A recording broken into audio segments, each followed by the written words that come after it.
Selama 93 tahun, manuskrip ini tetap tersegel di bawah perintah langsung Helena Blavatsky.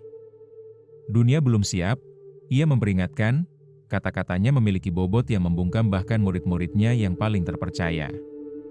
Di dalam halaman-halaman tua yang menguning itu terdapat sebuah wahyu yang begitu meresahkan sehingga lingkaran dalam masyarakat teosofi serius memperdebatkan untuk menghancurkannya sama sekali. Manuskrip itu mengklaim bahwa hewan-hewan tertentu memiliki tingkat kesadaran spiritual yang sepenuhnya kompatibel dengan manusia. Lebih dari itu, mereka mampu bereinkarnasi dan menunggu Anda setelah kematian. Anjing, kucing, burung.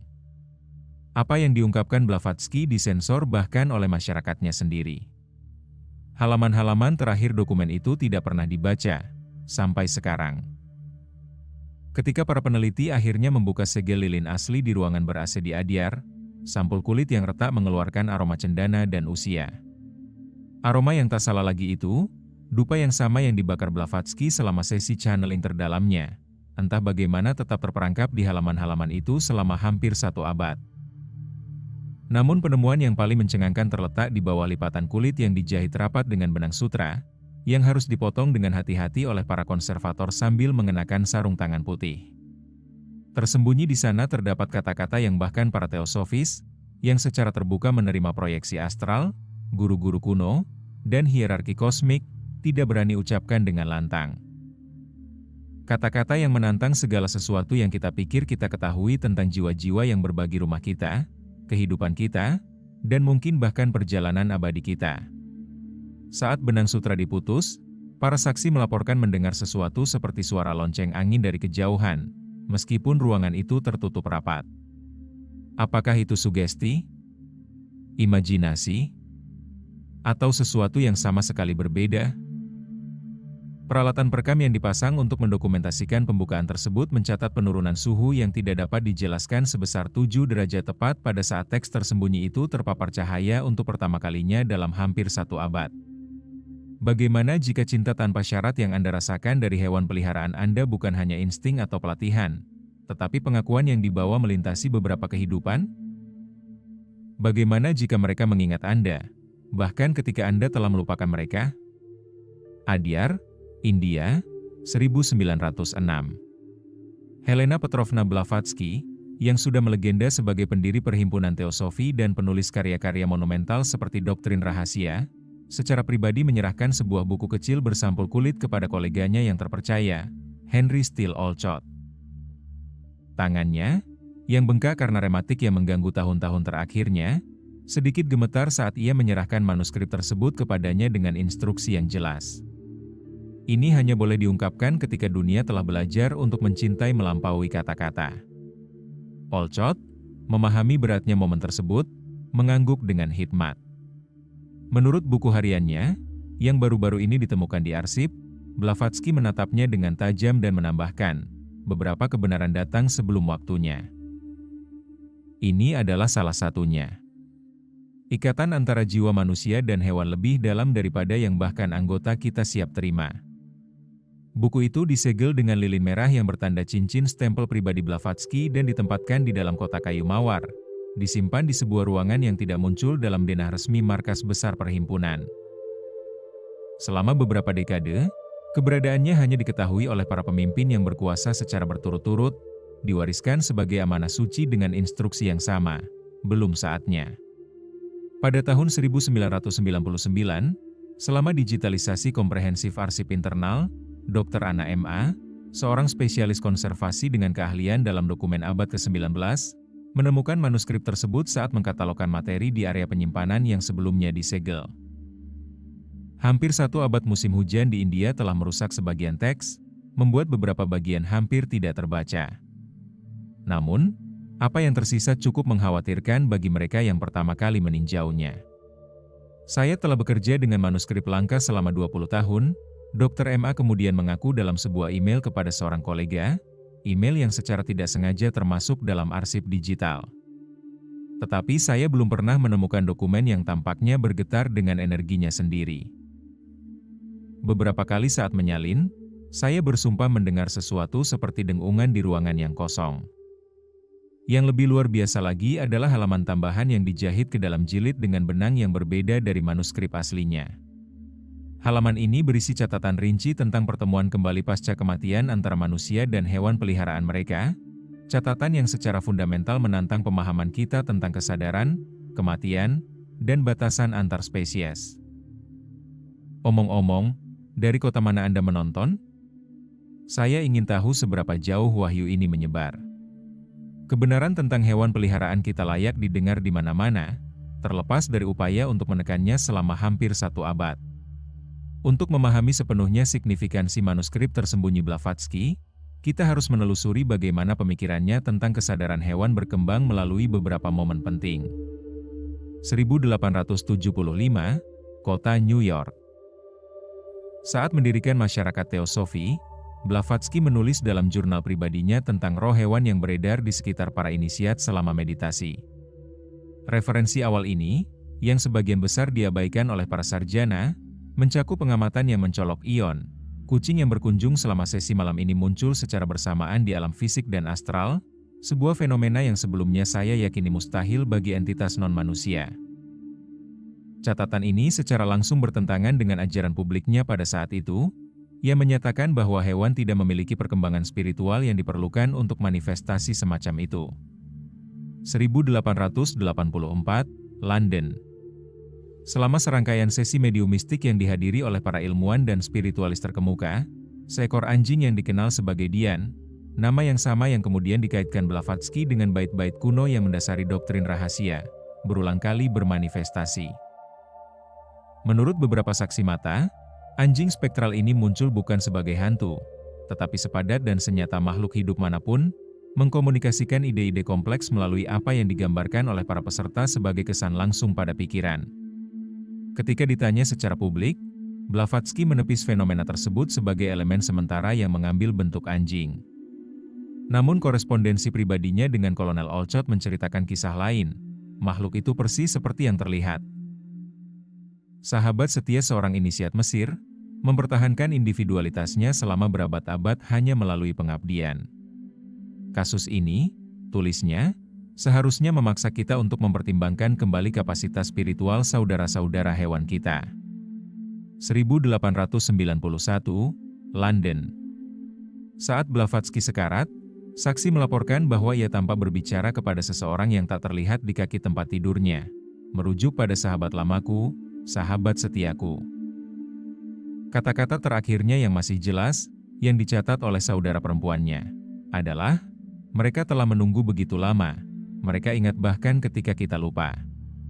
Pada tahun 1906, manuskrip tersebut disegel dan dipercayakan kepada Olcott dengan kerahasiaan yang ketat. Penjelasan resmi yang tercatat dalam risalah perkumpulan hanya menyatakan bahwa dokumen tersebut berisi ajaran yang terlalu dini untuk dipahami pada masa itu. Pada tahun 1999, Dr. MA menemukan tidak hanya manuskrip tersebut tetapi juga sebuah amplop tersembunyi yang terselip di dalam kompartemen tersembunyi di dalam jilidnya. Amplop ini merujuk pada apa yang disebut Blavatsky sebagai hubungan getaran permanen antara manusia dan hewan tertentu, hubungan yang bertahan di berbagai inkarnasi. Yang paling mencolok adalah instruksi terperinci untuk mengenali hewan peliharaan dari kehidupan sebelumnya. Instruksi yang sengaja dikecualikan dari semua karya teosofi yang diterbitkan. Yang paling menonjol dalam garis waktu ini adalah bagaimana pemahaman pribadi Blavatsky tentang kesadaran hewan berkembang secara langsung bertentangan dengan ajaran publiknya. Meskipun secara lahiriah mempertahankan pandangan esoteris tradisional bahwa hewan hanya memiliki jiwa kelompok, tulisan-tulisan rahasianya mengungkapkan perspektif yang jauh lebih radikal. Namun, lokasi tempat halaman tambahan ini disembunyikan menimbulkan pertanyaan lebih lanjut. Kompartemen kecil yang dijahit ke dalam jilid tidak muncul dalam spesifikasi asli manuskrip tersebut. Lebih aneh lagi, kompartemen itu tidak muncul pada gambar arsitektur atau denah lantai markas besar Society, seolah-olah ruang itu sendiri ada dalam lipatan dimensi di luar pemetaan konvensional. Ketika para peneliti mencoba mendokumentasikan lokasi penyimpanan yang tepat, mereka menghadapi kesulitan yang tidak dapat dijelaskan. Foto-foto mengungkapkan anomali cahaya. Peralatan elektronik mengalami kerusakan. Dan ketika denah lantai baru dibuat, Pengukurannya sama sekali tidak sesuai. Ruangan itu tampaknya menempati ruang yang, menurut dimensi bangunan, seharusnya tidak ada. Seolah-olah Blavatsky bermaksud agar kebenaran tertentu tetap tersembunyi di depan mata, Dr. MA mengamati, hanya dapat diakses oleh mereka yang siap melihat melampaui batas konvensional. Sama seperti jiwa-jiwa hewan yang ia gambarkan, manuskrip itu sendiri menghadirkan misteri lain. Meskipun ditulis dengan tulisan tangan Blavatsky yang tak salah lagi, beberapa bagian mengalami perubahan gaya yang dramatis, beberapa mengalir dan liris, yang lain tajam dan tepat, seolah-olah beberapa penulis telah berkontribusi. Para ahli tulisan tangan mengkonfirmasi bahwa semua bagian berasal dari tangan yang sama, namun variasi tersebut tidak dapat dijelaskan oleh perubahan kondisi penulisan atau oleh masalah kesehatan Blavatsky yang terdokumentasi. Seperti yang dicatat oleh seorang analis, seolah-olah aspek-aspek berbeda dari satu kesadaran mengekspresikan diri melalui satu tangan. Atau, seperti yang tersirat dalam isi manuskrip itu sendiri, seolah-olah kesadaran lain untuk sementara waktu menyatu dengan penulis. Kebenaran apa yang begitu mendalam sehingga membutuhkan upaya luar biasa untuk melestarikan dan menyembunyikannya? Wahyu apa tentang sahabat hewan kita yang terlalu revolusioner bahkan untuk sebuah organisasi yang didedikasikan untuk menjelajahi batas-batas spiritual? Jawabannya mulai muncul dengan bukti pertama dari 3 bukti luar biasa yang terdapat dalam manuskrip tersebut, tersembunyi di bagian paling akhir manuskrip. Setelah halaman yang tampaknya merupakan halaman terakhir, para peneliti menemukan sesuatu yang sama sekali tidak terduga. Bukan bab. Bukan lampiran formal. Tetapi serangkaian catatan tulisan tangan yang disusun dalam pola melingkar, berputar ke dalam daripada mengikuti struktur linear. Blavatsky menyebut bagian ini sebagai tanda-tanda kembali. Tidak seperti bagian manuskrip lainnya, halaman-halaman ini tidak pernah ditujukan untuk para sarjana atau inisiat. Tampaknya, halaman-halaman ini ditulis untuk orang awam, mereka yang sangat mencintai hewan tetapi tidak memiliki pelatihan esoterik. Dalam catatan-catatan ini, Blavatsky menguraikan apa yang disebutnya sebagai penanda pengenalan, tanda-tanda halus tetapi konsisten bahwa hewan peliharaan mungkin kembali ke jiwa manusia yang sama lintas kehidupan. Ia memperingatkan bahwa tanda-tanda ini jarang dramatis dan sering dianggap sebagai kebetulan oleh pikiran rasional. Namun jika digabungkan, tanda-tanda ini membentuk pola yang terlalu tepat untuk diabaikan. Penanda pertama adalah keakraban langsung. Bukan kasih sayang yang dibangun dari waktu ke waktu, tetapi pengenalan pada pertemuan pertama. Hewan yang berperilaku bukan seperti orang asing, tetapi seperti seseorang yang memulai hubungan di tengah percakapan. Blavatsky mencatat bahwa hewan-hewan tersebut seringkali saling bertatap muka dalam waktu yang sangat lama, menunjukkan apa yang ia gambarkan sebagai kesadaran yang terfokus daripada rasa ingin tahu naluriah. Di pinggirannya, ia menulis, mata menyesuaikan diri terlebih dahulu. Ingatan masuk melalui penglihatan sebelum emosi mengikutinya. Penanda kedua adalah pencerminan perilaku antar spesies. Hewan yang kembali dalam bentuk yang berbeda mungkin meniru kebiasaan yang sangat spesifik dari kehidupan sebelumnya. Posisi tidur, vokalisasi, rutinitas yang disukai, yang tidak dapat dijelaskan oleh pelatihan atau lingkungan. Blavatsky menekankan bahwa perilaku ini seringkali tidak berarti bagi spesies hewan saat ini tetapi sangat familiar bagi manusia yang mengamatinya. Jiwa mengingat polanya bahkan ketika tubuh harus mengubahnya, tulisnya. Penanda ketiga adalah antisipasi emosional. Hewan yang terikat melalui apa yang ia sebut ikatan jiwa individual seringkali tampak mengantisipasi tindakan manusia tanpa isyarat. Menunggu di pintu sebelum pemiliknya memutuskan untuk pergi, bereaksi terhadap perubahan emosional sebelum diekspresikan secara lahiriah, atau memposisikan diri secara fisik selama momen-momen kesusahan dengan cara yang persis sama seperti yang pernah dilakukan oleh teman sebelumnya. Blavatsky menggarisbawahi poin ini 2 kali, menambahkan, ini bukan kepatuhan. Ini adalah sinkronisasi. Namun, penanda yang paling meresahkan muncul di bagian akhir. Blavatsky menulis bahwa beberapa hewan peliharaan yang kembali menunjukkan kesadaran akan kematian itu sendiri, bukan rasa takut, tetapi pemahaman. Hewan-hewan ini, klaimnya, sering menunjukkan penerimaan yang tenang dalam situasi berbahaya, kelembutan yang tidak biasa terhadap manusia atau hewan yang sekarat, dan tidak adanya kepanikan selama saat-saat terakhir mereka sendiri. Mereka telah melewati ambang batas sebelumnya, tulisnya. Mereka tahu jalan kembali.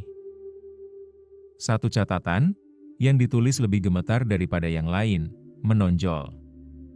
Berhati-hatilah, Blavatsky memperingatkan. Pengenalan dapat membangkitkan ingatan ke kedua arah. Dia menjelaskan bahwa meskipun mengingat ikatan masa lalu dapat membawa kenyamanan yang luar biasa, itu juga dapat membuka kembali kesedihan yang belum terselesaikan dari kehidupan sebelumnya. Manusia, menurutnya, seringkali adalah orang yang lupa, bukan hewan. Ketika ingatan kembali terlalu tiba-tiba, itu dapat bermanifestasi sebagai kesedihan yang tidak dapat dijelaskan, kerinduan, atau rasa sakit karena kehilangan waktu. Inilah, menurutnya, mengapa beberapa orang merasakan emosi yang luar biasa di sekitar hewan tertentu tanpa alasan yang jelas. Bukan kasih sayang. Bukan empati. Tapi reuni. Di baris terakhir catatan tambahan, Blavatsky meninggalkan semua simbolisme dan menulis dengan lugas. Jika seekor hewan kembali kepada Anda berulang kali, itu karena Anda memiliki pekerjaan yang belum selesai bersama. Bukan kepemilikan. Bukan ketergantungan. Persahabatan. Jagalah dengan hati-hati. Cintai dengan bebas. Dan ketika waktunya tiba, biarkan mereka pergi, agar mereka dapat menemukan jalan kembali sekali lagi. Halaman itu berakhir tiba-tiba. Tanpa tanda tangan. Tanpa tanggal. Hanya tanda tinta kecil di bawah kalimat terakhir, berbentuk, menurut dokter. MA, seperti lingkaran tertutup daripada titik. Seolah-olah pemikiran itu sendiri tidak dimaksudkan untuk berakhir.